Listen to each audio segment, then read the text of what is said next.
Olá, gente, sejam bem-vindos a mais um episódio do nosso Pliecast. Hoje nós estamos com dois produtores incríveis aqui, que estão, assim, dando uma sacudida no mundo da dança em Brasília e fora de Brasília também, né? Sejam bem-vindos, Gerlan e Bruno. Obrigada por estarem aqui. Bruno, segunda vez que já está aqui conosco. Maravilhoso. E a gente quer conversar com vocês e saber um pouco aí, primeiro, do Gerlan, esse caminho de dança dele, e em seguida a gente quer falar sobre esses festivais, né? Sobre esse trabalho que você vem desenvolvendo aí fora. Conta pra gente. A dança, ela veio para minha vida como um escape pessoal, de problemas familiares, pessoais, e começou ainda criança, um projeto de escola. A gente tinha um grupo, eu me lembro que nós dançávamos lamba aeróbica na época, que era o axé hoje, né? Sim. E aí nós fomos fazer uma abertura de um desfile de moda na cidade. E nesse dia, a diretora de uma escola me assistiu dançando nessa abertura e me convidou para fazer uma aula experimental de balé. No dia eu ri, né? Eu ainda brinquei que era mulher, um cara que rebola até o chão dançando balé clássico, né? Aonde ela, não, você tem muito talento. E assim foi, que foi a Tatiana, né? Olha que bacana. E aí eu fiz uma aula experimental com ela. Desde esse dia, então, transformou a minha vida. Eu não esperava que a dança fosse virar a minha profissão, né? Então, eu já entrei com 16 anos e quando eu entrei no balé, eu fui diretamente para o corpo de baile da escola, por ser uma necessidade da companhia, né, de ter bailarinos homens, mas eu tive a dificuldade justamente do que a gente conversou, né, Sim. de não ter um conhecimento técnico, não ter passado pela inicialização, ter pulado etapas, né. Bacana o Gerlan pontuar isso, que a gente estava comentando ali há pouco, e eu acho válido a gente fazer esse Sim. adendo, né? Que é exatamente dessa forma que acontece. O homem chega, a gente tem uma necessidade do homem dançando, porque Muito. ainda existe um preconceito absurdo, né? E quando o homem chega, a gente já precisa dele dançando com as meninas num corpo de baile, num grupo mais avançado. Então, nem sempre esse boy que tá chegando pra gente, ele teve uma inicialização. O Gerlan ali atrás estava perguntando para mim a respeito do ICA Online, né? O que seria o ICA Online? Então a gente fazer um adendo rapidinho para falar sobre isso, sobre esse reforço que hoje a gente consegue ter, né? Às vezes é um aluno que entra para um balé adulto e ele não teve essa fase de iniciar e de entender o mecanismo, né? Como que esse corpo vai desenvolver aquele movimento, aquela iniciação. E o trabalho online, ele vem para reforçar isso. Tem muita gente assim que gosta de causar e aí fica, mas eu não acredito na dança online. Gente, eu também não acreditava em dança online. Eu também. E eu não acredito que na dança, no online, a gente consegue formar um bailarino para entrar numa companhia. Não é sobre isso. Não é sobre formar um professor que nunca teve acesso à dança e de repente ele decidiu fazer um cursinho online e ele vai virar professor. Não é sobre isso. É sobre quem precisa entender a linguagem da dança. Conhecimento, né? Eu também entrei na dança velha, né, velha assim, entrei com um pouco mais de 16 anos, tudo bem que eu ainda tenho 15, né, mas, e me faltava compreensão por conta disso. Você entra um pouco mais velho, e aí você não tem aquela base que o infantil teve, né? Sim. Então, de repente, um curso que vai te dar suporte, que vai te assessorar ali, olha, a decomposição é aqui, essa nomenclatura se usa dessa e dessa maneira. Então, o online tá aí pra gente poder aproveitar, né? E a gente aproveitar e aproveitar bem, né? Só que entendendo qual é o público, qual é a necessidade que vai ser atendida e que pra gente, até hoje mesmo, com toda a minha vivência, o que a gente estava conversando ainda há pouco, né? Com toda a nossa vivência de dança, que foi uma vivência muito prática, o costume você entrou no corpo de baile, daqui a pouco você já é um monitor. Daqui a pouco você tá dentro de sala dando aula, e aí, o que você vai trabalhar com aquele pessoal, sendo que você não teve uma iniciação, né? E esse reforço, e eu acho que vale para tudo, né? Se você vai está se especializando na área, um curso sempre vai ser favorável para você poder elucidar aí o caminho da construção do seu conhecimento, né? E aí, conta pra gente como é que foi isso. Aí, de repente, você é no corpo de baile. E assim, aproveitando que você estava comentando, não era tão acessível. Sim. Né? A gente não tinha a internet à disposição como hoje, não existiam esses cursos online que existe para nos ajudar. Sim. Né? É um complemento do que você precisa buscar. Daí eu senti essa necessidade de entender o passo a passo, de passar pela inicialização e ir para o intermediário para chegar ao avançado. Mas eu não tinha essa possibilidade. Eu precisava dançar com o corpo de baile. Então, e ao mesmo tempo, eu tinha uma vida fora da dança, onde eu tinha que estudar, eu tinha que trabalhar, né? Porque 16, 17 anos precisa trabalhar. Sim. Principalmente no meu caso, que eu acredito que seja o caso de muitos, que vem de uma família humilde, onde eu fui criado somente pela minha mãe, que é uma diarista, trabalhava fora para sustentar os 2 filhos dentro de casa, sozinha. Então a gente precisava trabalhar para ajudá-la, né? E eu, ao invés de trabalhar, o que eu fiz? Eu pedi demissão do meu trabalho e fui estudar iniciante. Aí eu fazia aula 2 vezes ao dia, a parte da manhã eu estudava iniciante e à tarde eu fazia aula com corpo de baile. E foi assim que eu consegui, ao longo de 2 anos, avançar um pouco o meu nível de iniciante. Porque a gente sabe que a formação ela vem aí 8, 9 anos. Sim. Né? Mas dessa forma eu consegui agregar mais conteúdo para mim, porque eu senti essa dificuldade. Ao longo dos anos eu fui desenvolvendo essas aulas. 4 anos seguidos eu já estava sendo monitor, sendo ensaísta da escola, mesmo porque ali eu já não trabalhava mais, eu não tinha condições de pagar os cursos do balé, que a gente sabe que é muito caro, né? É espetáculo, figurino, é curso, é uniforme, né? E festivais que a gente gosta de participar. E a possibilidade que eu tinha era essa. Você vai ser um monitor de sala, você vai ser um ensaísta e você vai receber por isso. Mas eu não recebia por isso, era uma troca. Sim. Né? Eu deixava de pagar todos esses cursos e em troca eu oferecia o meu serviço. Só que isso, passar por esse processo com a escola da Tati, foi o que me transformou. Fez eu chegar onde eu cheguei.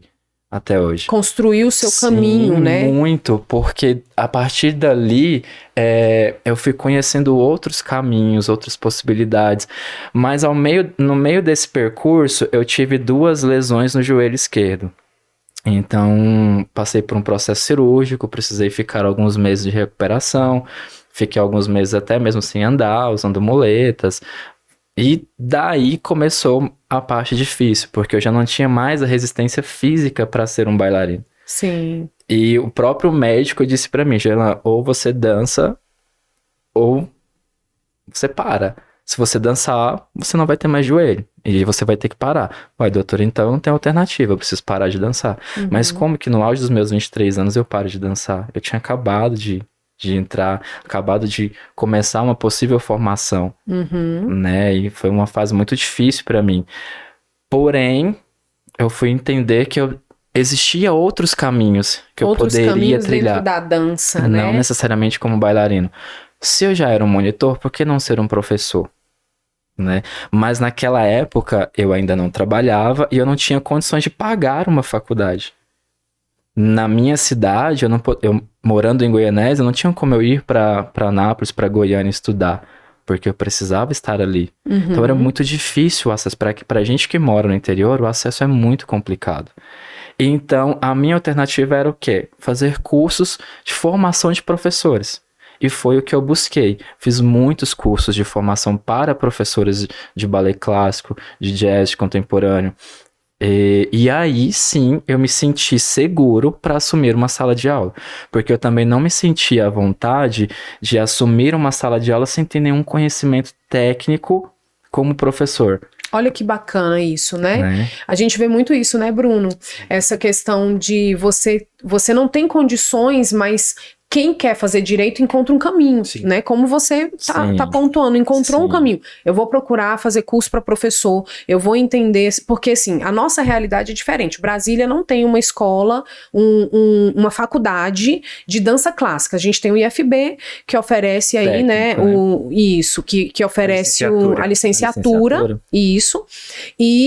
E assim, você vai ter mais uma vivência contemporânea e tudo mais. Mas não tem voltado para a área das danças clássicas. Então, boa parte da galera daqui também teve que seguir essa trajetória, né? De falar, poxa vida, não posso fazer um curso, vou fazer educação física e aí eu vou fazendo outros cursos para professores, né? Mas o que eu quero ressaltar e já te parabenizar por essa história, porque quem quer fazer direito faz um caminho, né? Faz um caminho, ele vai buscar conhecimento, né? Como a gente viu a trajetória dos meninos aqui nos episódios anteriores, do Léo, do Dan, do Bruno falando sobre essa trajetória de vida deles, como foi construída essa vivência de dança, né? Porque também não é só a pessoa chegar ali, ela fez um curso e ela achar que ela vai construir um trabalho, né? A dança, ela precisa estar aqui, impregnada no nosso corpo, né? Tem que estar construída uma história, né? Eles dançaram com outras pessoas, foram construindo trabalhos, foram estudando, e aí a gente vai construindo quem nós somos dentro da dança para sermos relevantes, porque essa dança vai ser transferida, né?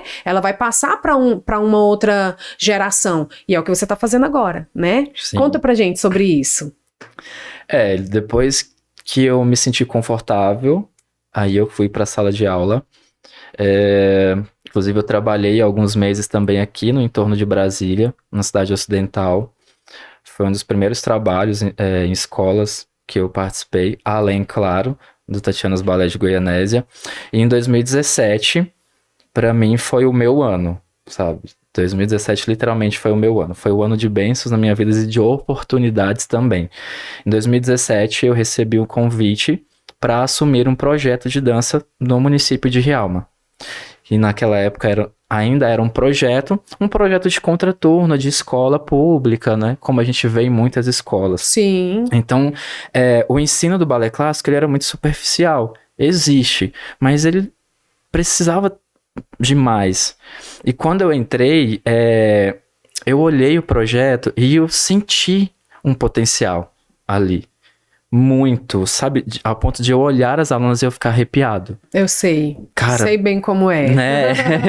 E aí eu falei, olha, eu entro, eu topo vir, mas eu tenho um pedido para fazer. Eu só venho para Rialma se eu puder transformar esse projeto em uma escola. Porque aí sim eu acredito que vale a pena. Porque, cara, é um investimento. Eles estão trazendo um profissional de uma outra cidade, que eu não era de Rialma, de Goianésia. Então eles estão colocando em mim uma expectativa muito grande de resultado. Sim. Se eu fico em um projeto, né, vai ser a mesma coisa, o mesmo do mesmo. Você não vai poder pra mim também não era desafiador. Uhum. Né? Eu queria um desafio, porque sala de aula eu já conhecia, mas eu queria mais. E aí nós formamos o Balé Municipal de Rialma. Ele foi fundado, foi documentado, legalizado no município, tudo muito bonitinho. E nós fundamos em 2017 o Balé Municipal de Rialma. E aí foi onde tudo começou. Olha que legal. Né? As minhas alunas tiveram as primeiras experiências em palcos fora do município, quando elas tiveram seu primeiro festival. E isso para elas foi maravilhoso, não só a experiência de estar no festival, mas o primeiro festival ainda ser premiado, que é o sonho de todos os bailarinos, né, ser premiado. E para mim, mais ainda, por estar proporcionando isso a elas. Então eu comecei a entender ali que já não era mais o professor, sabe? Era mais uma produção de realizar algo para elas. Ser só o professor, para mim, já era insuficiente. Porque o professor ele está dentro da sala de aula, mas eu poderia oferecer mais para elas, né? E foi aí que me veio em mente a do dance. Por quê? Eu queria proporcionar para eles essa vivência de festival, de mostra, mas eu sabia que a realidade do município, das minhas alunas, de 90% delas, era de não ter condições de pagar. Então, para nós irmos para, por exemplo, Dança em Caldas, que foi o primeiro festival que elas participaram, os pais se mobilizaram, fizeram rifas, fizeram galinhadas, se mobilizaram para juntar recursos. A prefeitura contribuiu com o pouco que podia, mesmo porque é um município de 11 mil habitantes, não tem recurso para isso, né? Mas ainda assim, a prefeitura de Rialma, para mim, é um exemplo muito grande para muitas cidades, porque é um município que não tem recurso, mas tem iniciativa e busca caminhos para isso acontecer. E vem acontecendo até hoje, né? E aí eu tive esse sonho de criar esse projeto de um festival, uma mostra que fosse gratuita. Mas, e aí? Né? Aí eu me lembro muito do Bruno nesse ponto. E aí? Como fazer isso, né? Porque não tem o recurso. A gente não tem recurso. E eu não queria que fosse pago, porque eu queria que eles tivessem o que eu não tive. A possibilidade de subir num palco, dançar sem pagar. E a gente sabe que é um custo alto, né? Sim, é muito alto. Você vai pagar a inscrição, aí tem a bilheteria que você vai levar a mãe, o pai para pagar o periquito. Não é barato, não é um investimento barato. É um investimento extremamente válido, mas a gente sabe que não é barato. Sim, né? Muito. E não é todo mundo que tem condições. Sim. Às vezes até pode ter condições, mas será que para os pais, por exemplo, vale? Será que é uma prioridade? Será que é uma prioridade? Exatamente. Né? Então, eu sentia essa necessidade. Aí eu comecei a encontrar os obstáculos. Como fazer isso? Quais caminhos seguir? Porque eu tinha um sonho, né? Um projeto, um papel. Como trazer isso à realidade? E aí, nesse meio do caminho, eu tinha a minha colega de trabalho, né? Que estava ali comigo junto no Balé de Rialma, que também não tinha nenhum caminho para isso, até que eu conheci o Léo, que foi um amigo, até que eu comentei com você sobre ele, que me apresentou os projetos através das leis de incentivo. Sim. E foi aí que nós começamos. Então a Dudense, o primeiro projeto foi aprovado pela Lei Rouanet, que é um mecanismo de isenção fiscal do governo federal. Nós fizemos esse projeto. Eu me lembro que na época o Léo ficou com tanta dó de mim que ele nem me cobrou para fazer esse projeto, porque é muito caro também. A elaboração de um projeto é cara. E ele, Gerlan, vamos lá, vamos fazer, vai dar certo. Nós fizemos, ele me ajudou muito, muito. O Léo me ajuda até hoje. E o projeto foi aprovado pelo Ministério da Cultura. Ok. E agora? Quem vai patrocinar? O grande percurso, a grande dificuldade da Lei Rouanet é justamente o patrocínio. A captação, né? A captação. Porque as empresas querem patrocinar, mas elas querem a visibilidade, elas querem patrocinar artistas, produtores. A gente sabe que vai dar um retorno rápido. Uma empresa, eles não vão querer patrocinar um projeto de um produtor que está iniciando lá na cidade interior. O que vai proporcionar para a empresa? Sim. Mas aí, novamente, Deus colocou anjos na minha vida, né? Como sempre fez. E ele me apresentou a Carol, que é a administradora da Chesp. E a Carol, por coincidência, é ex-bailarina também. Tem uma filha que é bailarina. E quando eu apresentei o projeto para ela, imediatamente ela abraçou a causa. Por se identificar com a dança, né? Por ser uma ex-bailarina e por também acreditar no potencial do município. E, claro, né? Pela empresa, eles iriam fazer o quê? Uma transferência de recurso. Então, para eles, é excelente. E desde então, desde a primeira Dudense, a Chesp segue com a gente até hoje. Olha que legal. E o primeiro Dudense aconteceu quando? Ela foi em 2019, a primeira edição. Nós fizemos uma parceria com a Prefeitura de Rialma, que era onde eu trabalhava. Nós fizemos o evento no aniversário da cidade. Então, ele aconteceu uma mostra, não era competitiva, onde tinha um palco aberto, que eles se apresentavam em praça pública, com toda a estrutura de palco, som, iluminação. E durante o dia, eles tiveram um dia inteiro de cursos, com profissionais conhecidos, renomados, inclusive que estão conosco até hoje. Jean Alex foi o primeiro que esteve conosco na primeira edição, o Rodrigo Mena Barreto, foram os dois que estiveram conosco. A Tatiana, não tinha como eu não colocar ela comigo nesse projeto. Então, os três ministraram aulas durante todo o dia e a mostra aconteceu à noite. nós tivemos, na primeira edição, 48 apresentações de 52 bailarinos de 8 grupos se apresentando. Para mim, foi surreal, porque eu não imaginava. Queria ter esse número. Toda uma cidade, tornou acessível, porque, né? Para mim, a Dudência ela ia acontecer ali, então eu iria ter grupos da região. Goianésia, Jaraguá, Ceres, Rialmo, Uruaçu, essa região do interior. Mas não, quando eu vi escolas vindo de 500 quilômetros de distância pra Dudência, cara, peraí. Então aí é o caminho. Sim. Eu me descobri. Aí eu descobri realmente o meu propósito. Que legal. Né, em valorizar a nossa arte sem comercializar ela. Não que eu esteja criticando quem faça isso. Cada um tem os seus caminhos, seus meios. Exato. Mas esse era o meu sonho. Né, era o meu pessoal. E eu estava conseguindo. Quando foi em 2020 veio a pandemia, Sim. Nós não conseguimos realizar a segunda edição, mas nós já tínhamos a aprovação do governo para realizar a segunda edição. Ela precisou ser pausada por causa da Covid e nós conseguimos autorização para realizar no ano passado. Aí no ano passado nós já trouxemos uma nova proposta de uma mostra competitiva. Olha que legal. Para trazer mais visibilidade, para trazer mais oportunidades e possibilidades. Por que não competir, trazer premiação, não cobrar e ainda oferecer? Isso era o meu ponto. Desafiador. E onde entrou o Bruno aí nesse negócio? Então, o Bruno, eu conheci o Bruno na primeira edição do Brasília em Dança. Eu aí, por teimosia, inclusive foi o meu último festival como bailarino. Olha, você dançou no Brasília em Dança. Eu dancei recém-operado, sem autorização médica. Mas dancei.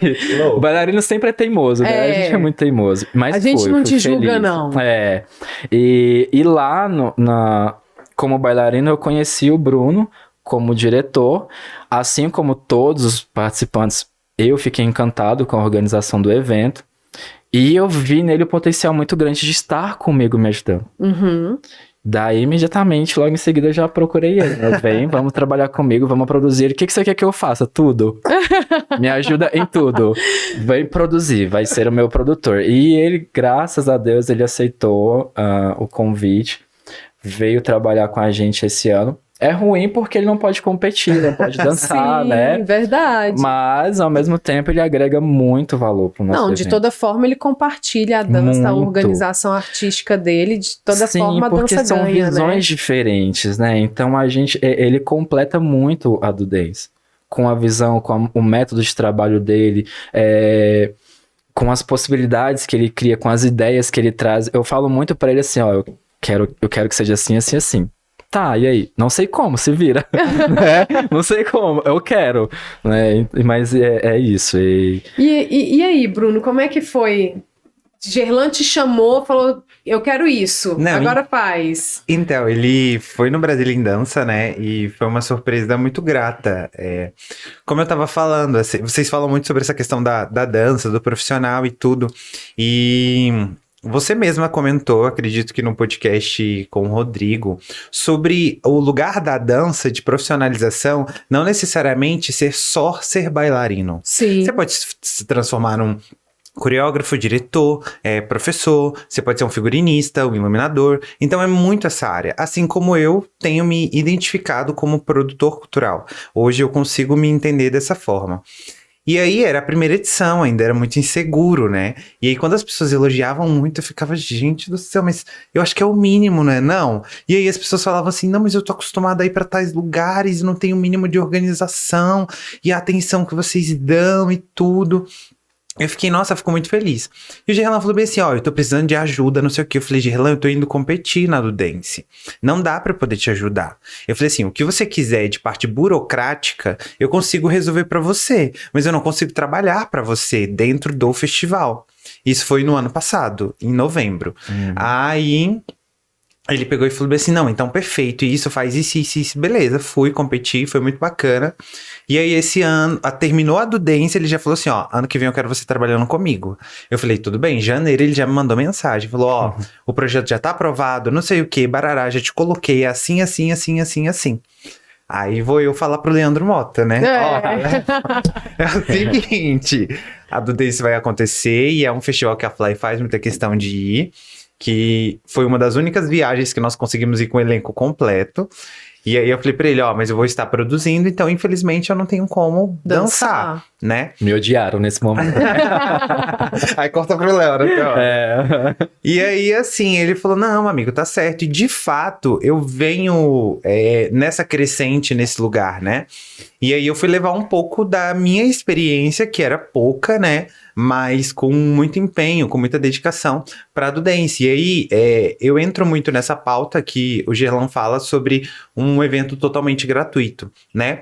É um recurso que é utilizado pela lei de incentivo, sim, mas nós sabemos que muitos festivais recebem a lei de incentivo, ainda cobram inscrições, então você tem muita possibilidade financeira com isso, né? E quando você tem só o recurso, limita-se só ao recurso, entende? É verdade. E aí rola muitas situações também. Aí vem aquela história, que foi um dos pontos que eu falei pra ele. Eu falei, vamos fazer um curso e tal, cobra pelo menos R$10 de cada pessoa. Ele, não, Bruno, meu objetivo não é esse. Eu falei, tá, mas as pessoas não valorizam. Ele, não, Bruno, meu objetivo não é esse. As pessoas vão aprender a valorizar também as coisas que são gratuitas. Então eu quero fazer algo... Eu comentei com você. Eu quero fazer algo que seja de muita qualidade e que seja gratuito. Eu quero poder proporcionar isso aos grupos que não têm condições também. Entendeu? Eu falei, tudo bem então, Gerlan, vamos lá. Aí nós começamos a trabalhar. E aí quando ele fala muito sobre essa questão de, eu quero isso, executa, é muito esse lado, né? Que eu falei no outro podcast, eu não viso muito as problemáticas. Mas também eu chego e falo, dá pra fazer dessa forma. Mas o que dá pra fazer é isso, você quer? É assim que funciona. Entende? Vai funcionar. Aí, de repente, as pessoas estão, meu Deus, o que tá acontecendo aqui? Tá uma loucura. Calma, vai dar certo, não se preocupa. Eu sei do que eu tô fazendo.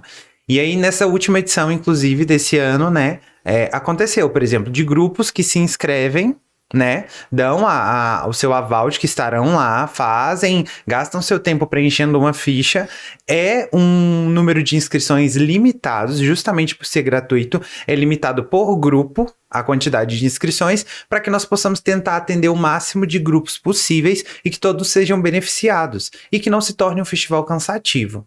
E aí tem grupos que se inscrevem e simplesmente não vão e não dão uma satisfação. Entende? Então entra muito esse lugar. Aí também, enquanto festival, nós precisamos nos posicionar. Se inscreveu, não veio, não tem mais oportunidade de inscrição futura.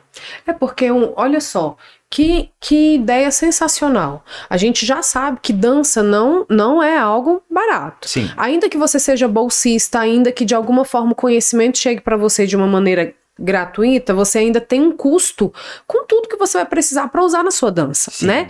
Você tem figurino, você tem sua sapatilha, sua roupa de dança, enfim, é um custo. Aí você tem o benefício de participar de um festival que você não vai cobrar nada, porque como o Bruno bem pontuou, gente, isso é muito sério, porque às vezes o evento ele tem um patrocínio, né? Sim. E ainda assim se cobra, e tudo bem, né? A gente não tá aqui pra dizer que não pode acontecer, até porque de repente o recurso que você tá cobrando ali, você incrementa e investe mais no evento. Maravilhoso. Mas se você tem um evento gratuito, onde você tem todas as possibilidades de você levar o seu trabalho e ter acesso a bons profissionais e bons cursos ali, e você não dá a menor satisfação, né? Não vou poder ir porque aconteceu um problema. Acontece.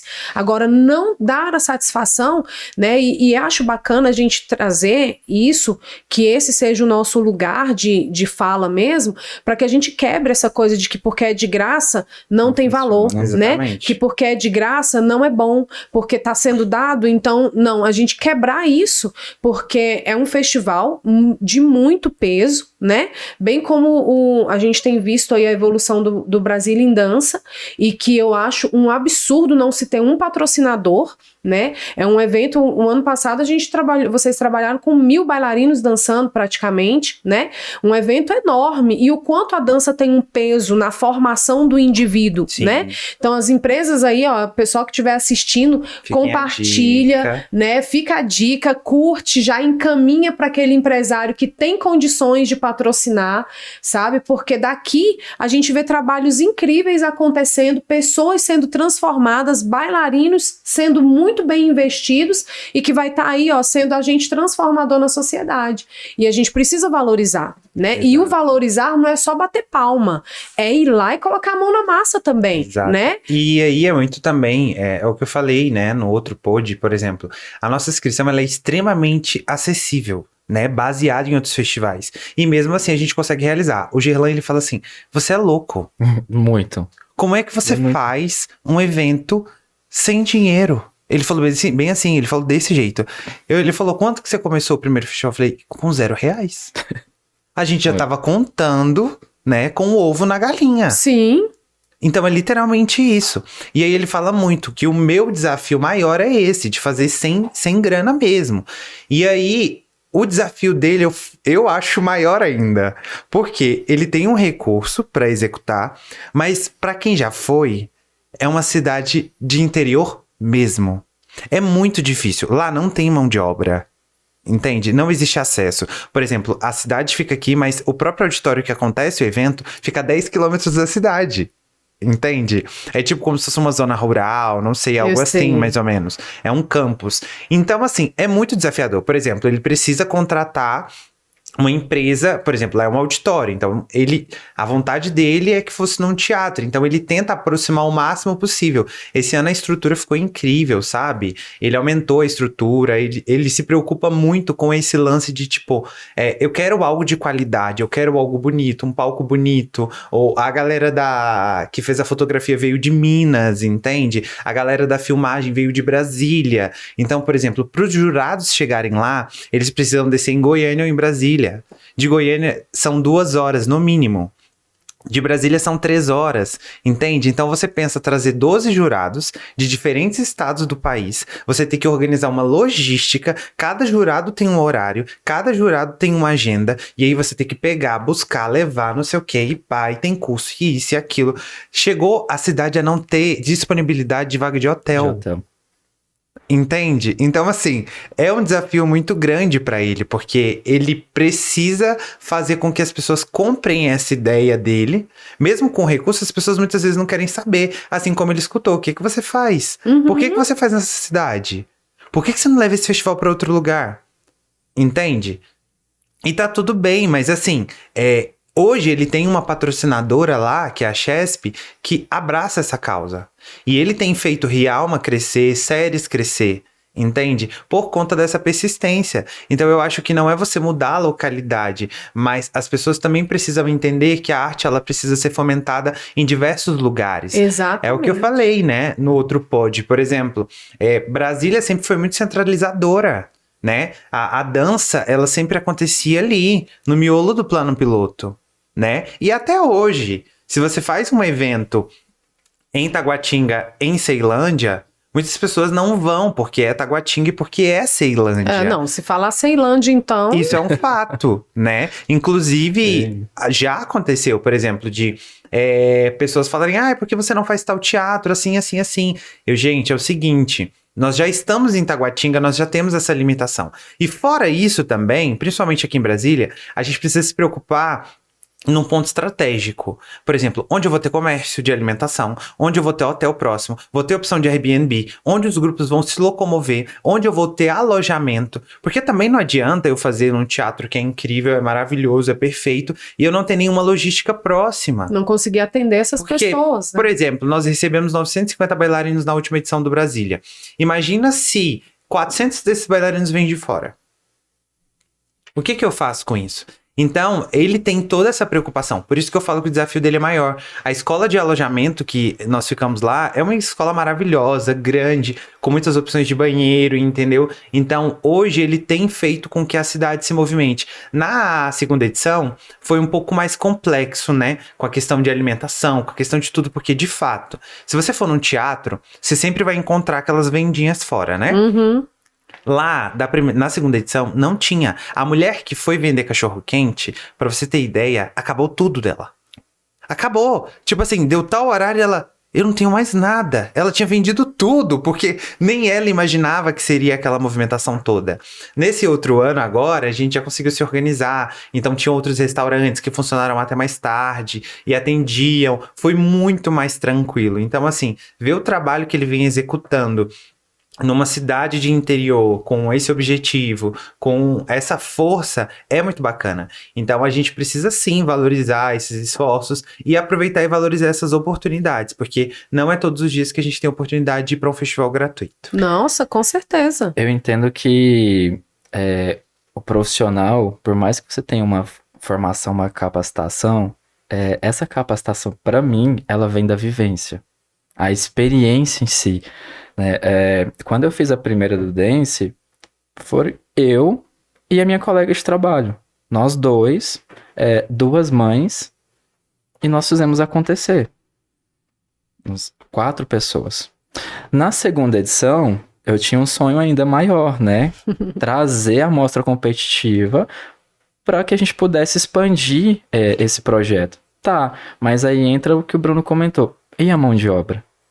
Eu não tinha mão de obra. Não se tem mão de obra no interior. Para tudo que você vai fazer lá, você tem que buscar de fora. Às vezes até tem profissionais na cidade. E tem. Só que não leva a sério porque é dança. Uhum. Né? É um espetáculo de dança. Então eu não vou. Por exemplo, esse episódio da alimentação que o Bruno comentou, a do Dance, ela acontece dentro do auditório do IF, do Instituto Federal Goiano, que é o nosso parceiro. E o IF é tradicional que ele não seja dentro da cidade, ele sempre é mais afastado. Sim, até porque tem cursos agrícolas, né, na área de agricultura, algo nesse sentido. Só que é o melhor espaço que a gente tem, porque é um auditório com capacidade para 950 pessoas, é um palco bom, não tem a estrutura, né, de um teatro, mas ok, é a estrutura que nos atende. O município tem o centro cultural, mas infelizmente a estrutura do auditório do centro cultural hoje não atende a do Dance, a demanda. E eu feliz, obrigado, graças a Deus por isso, né? Então a gente trabalha no IF, só que são 10 quilômetros da cidade. E aí nós fizemos uma parceria com um pessoal, com os comerciantes. Para você ter uma ideia, eu fiz ficha de inscrição, avaliação com todos os comerciantes, sabe? Todo organizadinho. Não apareceram. E eu fui ficando desesperado e sozinho, porque eu olhava pro lado. Sabe quem foi minha equipe de produção da segunda edição? As minhas alunas. Porque não tinha mão de obra. E por mais que eu tinha um recurso, era um recurso que era contado, porque para quem não entende, a gente tem que mandar o orçamento para o orçamento ser aprovado. E se você gastar mais desse orçamento, você vai ter problema com a prestação de contas. Né? E tem que comprovar também. Tem que comprovar tudo isso. Existe uma exigência muito grande, né? Você vai lá, recebe o recurso, pronto, faz o que você quer. Faz o que você quer com dinheiro. Não, sim. E a gente se preocupa com isso. Além de prestar contas para o governo, obrigatoriamente eu preciso fazer isso, senão eu fico inadimplente com o governo, ainda posso responder por isso. Eu tenho a preocupação de fazer essa mesma prestação de contas com a empresa, afinal, o dinheiro deles. Sim. Eles precisam saber o que está acontecendo. E assim como eu faço questão de que eles acompanhem tudo o que está acontecendo, desde a aprovação do projeto, a divulgação, para onde está indo, aonde a gente vai divulgar, para que eles estejam juntos conosco, né? E só que a segunda edição para mim foi muito difícil. Muito difícil. Nós tivemos, além disso, de ter profissionais que nos deixaram na mão, nós tivemos muitos outros problemas que não vem ao caso contar, mas que quando eu vi o depoimento do Bruno, que ele fala muito bem no depoimento, principalmente sobre o interior, eu vi, cara, ele entendeu o meu projeto, né? A gente tem lá na nossa página, um release do festival, da segunda edição, que tem muitos depoimentos. E pra mim é emocionante. Todas as vezes que eu assisto até hoje, eu me emociono. Eu choro. Eu acredito. Porque... E que bacana você pontuar isso, né? É muito importante a gente trabalhar com alguém que se conecta com o nosso sonho, né? O fato do Bruno ter entendido isso e ter a fala dele aqui, de a gente conseguir perceber pela fala do Bruno que uma cidade está sendo transformada, né? O comércio dessa cidade está sendo fomentado ali por conta de um evento de dança que também transforma outras vidas. Sim, porque é o comércio, é hotelaria, né? É transporte. Eu tive pais de alunos que foram de ônibus para assistir a filha dançar. E esse ano nós tivemos acho, quase 300 bailarinos em alojamento. E o alojamento ele acontece com uma parceria com a UEG, que é a Universidade Estadual de Goiás. Então eles cedem as salas de aulas, os bailarinos vão lá, levam, né, seu material, seu colchão, suas coisas.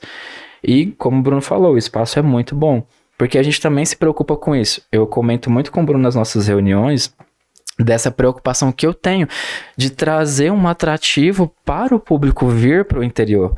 Porque a gente sabe do comodismo que existe. Eu não vou em Ceilândia, eu não vou em Taguatinga. Cara, é o quê? 20 quilômetros? Da capital. 20 da capital, né? Então, assim, é muito próximo, mas tem pessoas, por exemplo, Taguatinga, Ceilândia é muito próximo. Mas tem gente que não sai de Ceilândia para ir no Festival de Taguatinga. Porque não busca. Querem, mas querem ali. Né? Eles querem ter tudo de mão beijadas. Mais modéstia cômodo, à parte. né? E eu acho também que é muito o lugar, assim, eu, particularmente, eu tenho uma identidade muito... Eu vim de uma criação cristã e sempre tive muita consciência sobre algumas coisas. E eu sempre fui uma pessoa que eu propaguei o bem, independente. Eu acho que eu sempre fiz o bem sem a moeda de troca. Sabe? E as pessoas, muitas pessoas, na verdade, elas não acreditam no bem pelo bem. Porque elas acreditam que se você está fazendo alguma coisa, você quer porque você quer alguma coisa em troca sempre, né? E aí o meu olhar sempre foi esse, por exemplo, dentro da Fly, eu acho que as pessoas estranhavam muito no início, porque a gente fazia muitas parcerias com o próprio Ica. Sim. A gente fez uma parceria logo no início, a gente fez uma parceria com a Noara, várias escolas, o próprio Rodrigo Mena Barreto. Então, assim, nós transitávamos e transitamos em vários lugares, hoje até a própria 678, entende? A gente transita em vários lugares com diversos profissionais, com grupos que eles colocam como rivais, que não existe rivalidade, e aí de repente a gente, vamos fazer uma aula juntos, vamos fazer isso juntos, vamos aquilo juntos, a Flyer e o Ica viajam juntos, vão competir na mesma categoria estética, mas estão indo juntos, entende?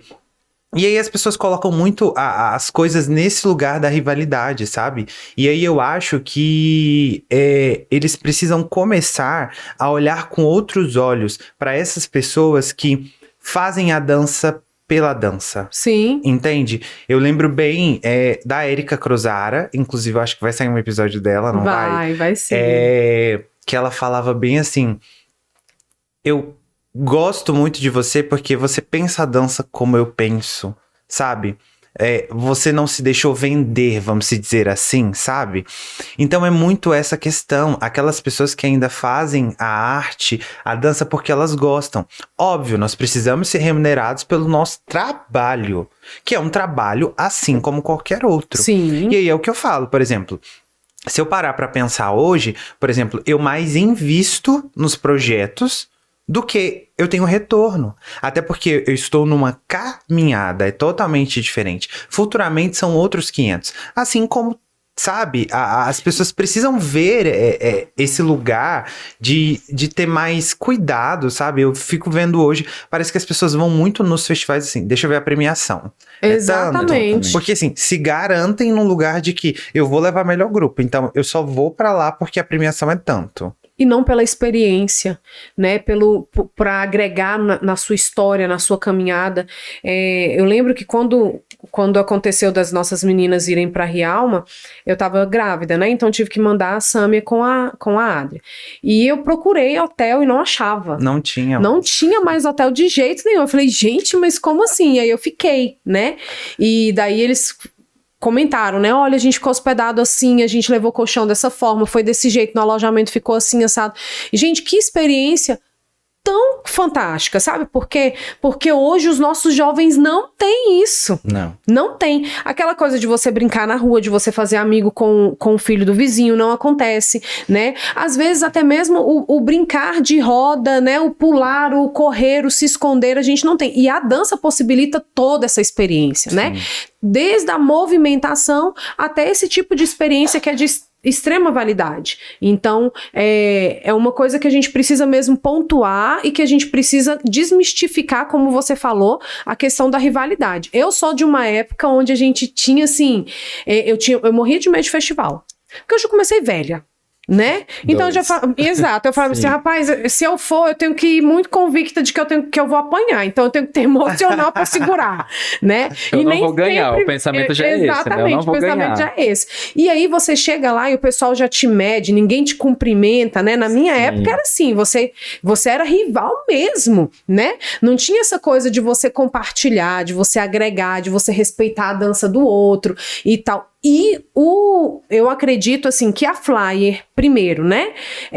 A Flyer, a ideia da Flyer, até do significado do nome, eu acho que essa identidade é muito bacana, porque realmente eles são flyers, né? Eles estão quebrando padrões, eles estão agregando, porque o Bruno, como produtor, poderia falar assim, não quero ir para uma cidade de interior para poder trabalhar e mexer com isso, porque a gente já sabe o tanto que festival dá trabalho, Sim, né? Mas a dança dele, a importância da identidade do Bruno, entendeu, né? A importância do seu sonho, que se conectou com o Ica, que foi ali 678, Noara e tantos outros, e a gente foi quebrando esses muros, né?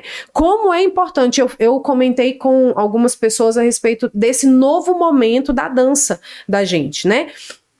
Que através aí do Bruno, do Dan, do Léo, da Flyer em si, foram se quebrando esses muros, a ponto de no início, olha eu aqui me entregando, no início eu ficava assim, gente, porque a gente é acostumado a isso, acostumado Bruno. com esses lugares, tipo assim, esse lugar de tipo assim, amizade, gente, daqui a pouco que esse pessoal aguarda, tá querendo alguma coisa. Só que assim, a diferença é que quem foi atrás dos meninos fui eu. Né? Então eles não vieram até mim. Então eu ficava assim, mas tipo, era uma troca e pra mim, eu me entrego real, não, vamos lá, Léo, toma a chave da escola, não sei o que, pra mim tá tudo certo, mas sempre você espera um final triste, porque tem uma rivalidade, tem uma briga, tem um ciúme, tem uma inveja, tem uma conversa, tem uma coisa trocada, e isso foi erguendo muros ao longo de anos, com muitos bailarinos na área de dança, com muitos dos nossos mestres, né, que todo tempo o seu mestre tava ali, ó, o seu professor tava em alerta, tava, ó, você não anda com fulano, e olha o quanto isso veio ser arrebentado da pandemia pra cá, né?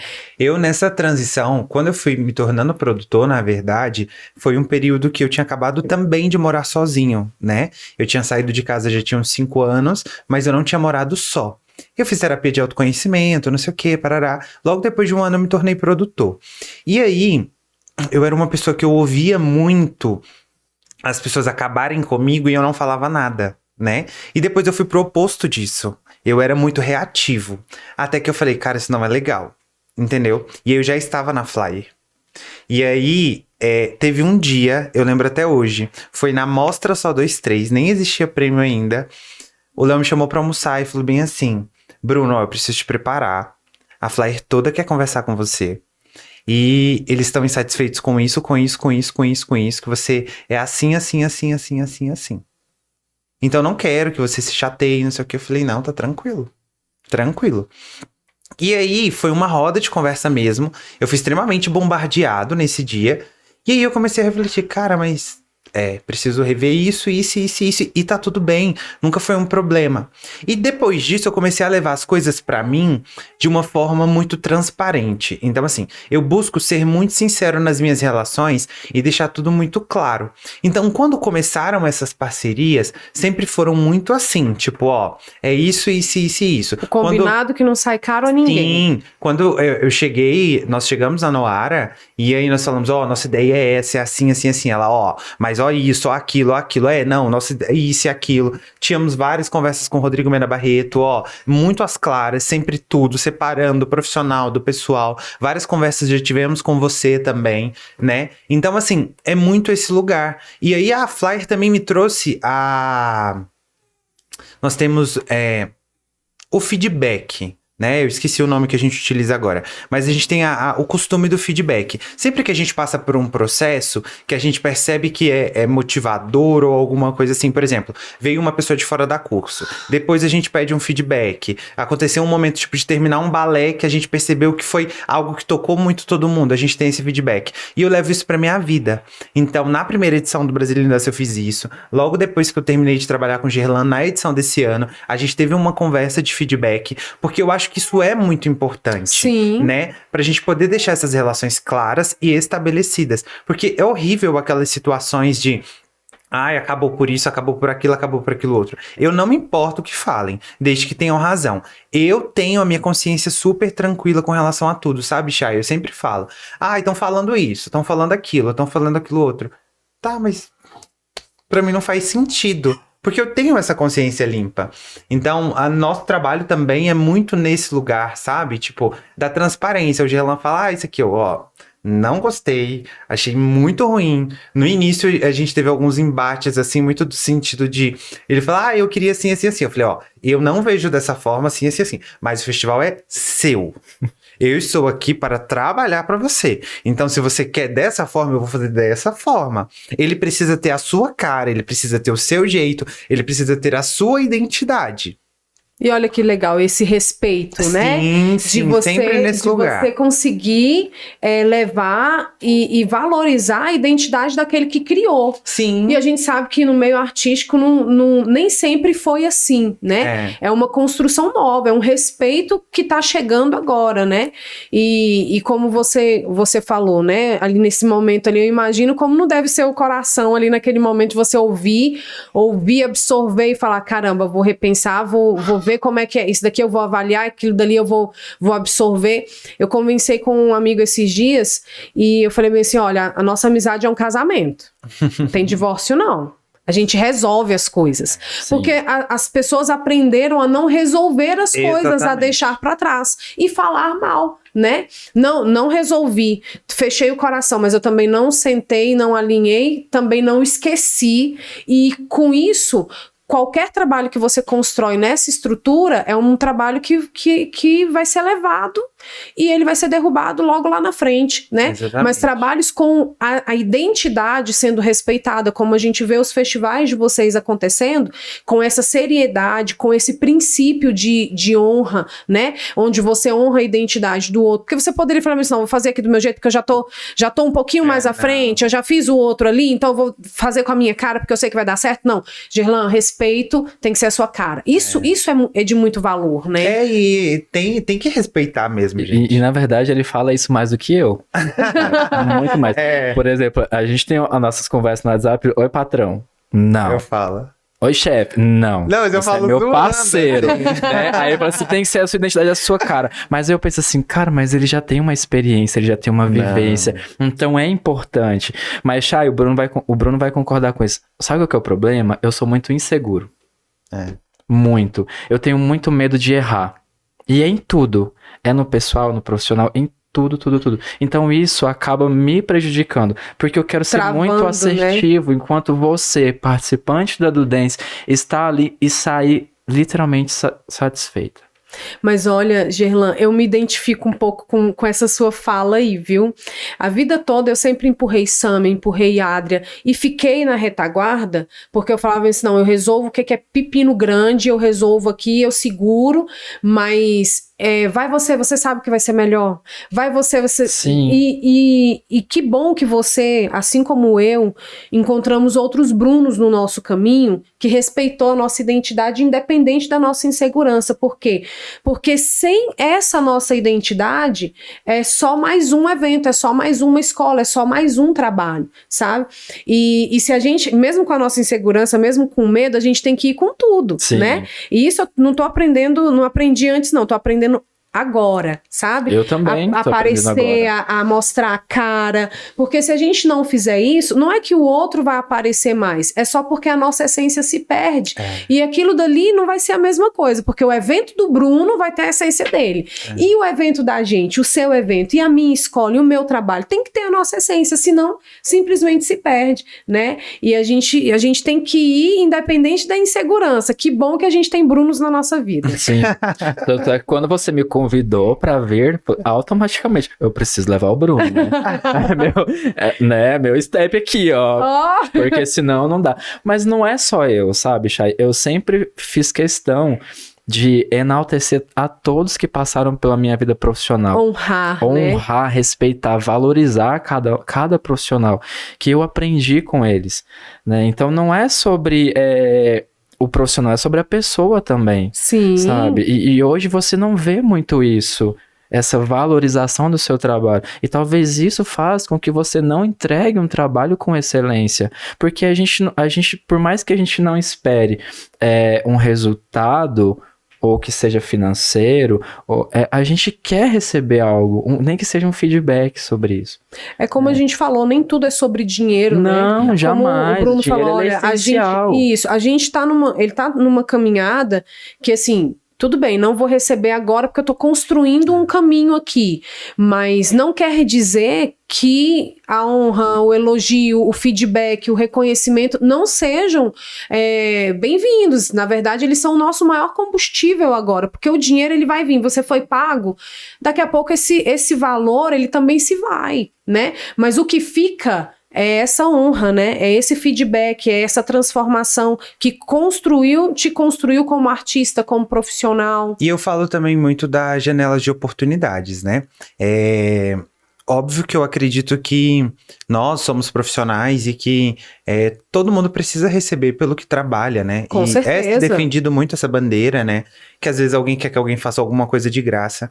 Eu não vejo problema, desde que seja um acordo também, né? Sim. Entre as partes. O que não dá também é porque tem pessoas que são exploradoras e a gente sabe disso, que são pessoas que querem explorar. Que não é o nosso caso. Por exemplo, nossa primeira edição, como é que eu chego para um Jean Alex e falo bem assim, ó, eu tenho tanto que não chega muito perto, entende? Assim, do que você merece, talvez, entende? Mas o que você acha? E aí abrem diversas outras oportunidades. Então, assim, diversas pessoas que passaram pelos nossos caminhos, elas encontraram oportunidades, criaram visibilidade de alguma forma, porque não é só sobre o retorno financeiro, Sim. né?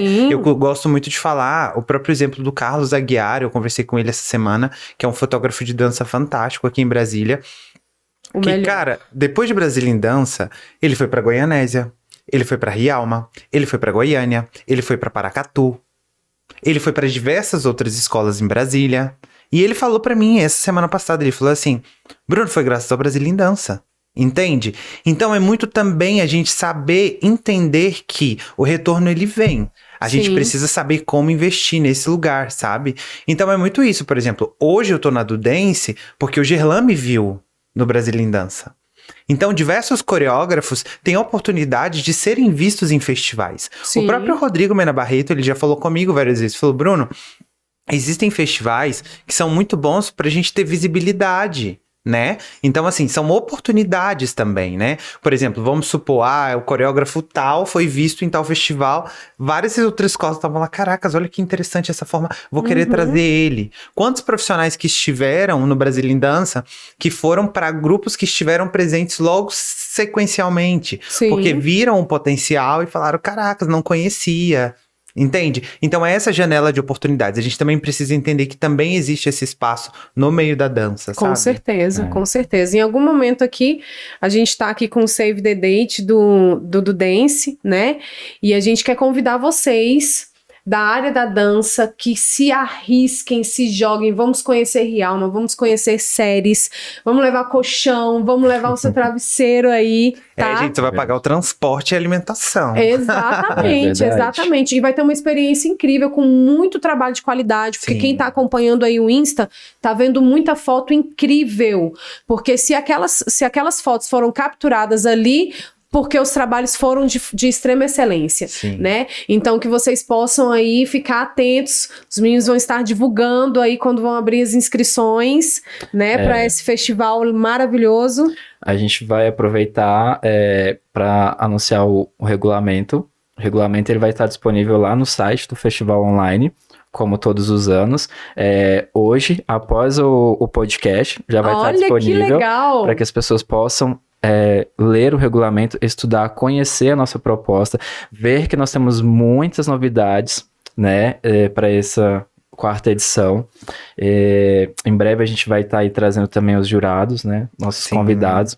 Vários nomes confirmados. A gente não pode contar nenhum. Olha, eu pergunto do meu diretor. A gente não pode contar nenhum. Eu adoraria ficar sabendo. Nenhum spoilerzinho. Um vinho. Porque, menina, esse ano, o Bruno comentando sobre as oportunidades profissionais e chegar aos profissionais, esse pra mim é a minha dificuldade. Como que eu chego pra um jurado e falo pra ele assim, olha, eu tenho tanto pra te pagar. Esse é o trabalho do Bruno. Não, porque a parte complicada sempre fica pra sempre mim. Pra ele. E o pior é que assim, aí eu olho tal profissional e falo assim, gente, eu não tenho condições de eu não tenho nem coragem de falar com uma pessoa. Não, mas por exemplo, igual, como que eu ia imaginar que o Jean Alex... Gente, todo mundo sabe quem é Jean Alex. É o papa do jazz no Brasil. Exatamente. Quando que eu iria imaginar que ele iria aceitar vir pra Dudens na primeira edição, pra uma cidade de 11 mil habitantes? Nunca que eu passei pela minha cabeça, sabe? E ele, de imediato, vambora. Olha, e ele veio. que legal. Um spoilerzinho é que nós temos uma jurada, mulher, de balé clássico, confirmadíssima. Fantástica e que eu acho que vai movimentar bastante Sensacional. A galera que gosta aí de ser avaliado na banca de balé. Olha só, gente. E a galera de clássico esse ano tá muito privilegiada, tá bem né? Privilegiada. Não só os jurados, mas tem outras coisas acontecendo aí. Olha que legal, gente, que privilégio. O lançamento aí do nosso, da Dudens com o regulamento logo após aqui o nosso Pliecast. Exato. Fica atento, lê tudo, vai ter muita coisa boa, eu tenho Sigam certeza. a página. Isso. Tá lá, Dudens Mostra de Dança no Instagram e acompanhem tudo. Exatamente. Meninos, eu quero agradecer muito a presença de vocês aqui. Esse é o nosso lugar, não é nossa, as meninas estão fazendo, não tem as meninas, somos nós. Vocês que são da dança, esse é o nosso lugar e foi um privilégio receber vocês aqui. Gerlan, sua história, né? Sua dança, esse amor que a gente vê, né? Quando você fala sobre o projeto, quando você não abre mão, né? Não, vai ser de graça. Vamos cobrar 10 reais, vai ser de graça. A gente vê que a gente enxerga essa paixão, né? Esse cuidado de você reverberar a sua arte para a vida de outros e eu tenho muito respeito por isso. Que Deus abençoe demais. Eu fico muito feliz, muito obrigado. Fiquei muito surpreso pelo convite, mas fiquei muito feliz porque é uma oportunidade, né, para o nosso projeto que para mim não tem nada mais importante. Hoje ele se tornou o meu foco. Às vezes Gerlan, tá exagerando. Não, é porque eu vejo tantas possibilidades, sabe, para esse projeto, que 2024 tem mais coisas ainda sobre a Dudens, sabe? Olha que legal. Eu não posso falar muito, mas a minha vontade é de falar, mas a gente não pode. Só aguarde que a gente tem muita coisa boa pra Dudens, viu? Graças a Deus, que é graças a ele. Com certeza, e a gente vai estar lá. Obrigado, Bruno. Por favor, né, gente? Nosso novo produtor. Gente, ó. Que você seja, muito próspero na sua caminhada, amém, construindo amém. de forma muito consolidada mesmo, Amém. como você tem feito. É surpreendente participar de festivais tão bem organizados como a gente tem visto acontecer com a Dudens e com o Brasília em Dança. Certo? Quem tá assistindo aí, gente, por favor, vai lá, como é que fala? Dá um biscoito, né? É isso, compartilha esse negócio, Isso a gente precisa fomentar a nossa dança. E esse pessoal tá fazendo a diferença. Ai, que bom. A gente vai encerrando por aqui. Um beijo para todos vocês e a gente se vê em Rialma. Amém.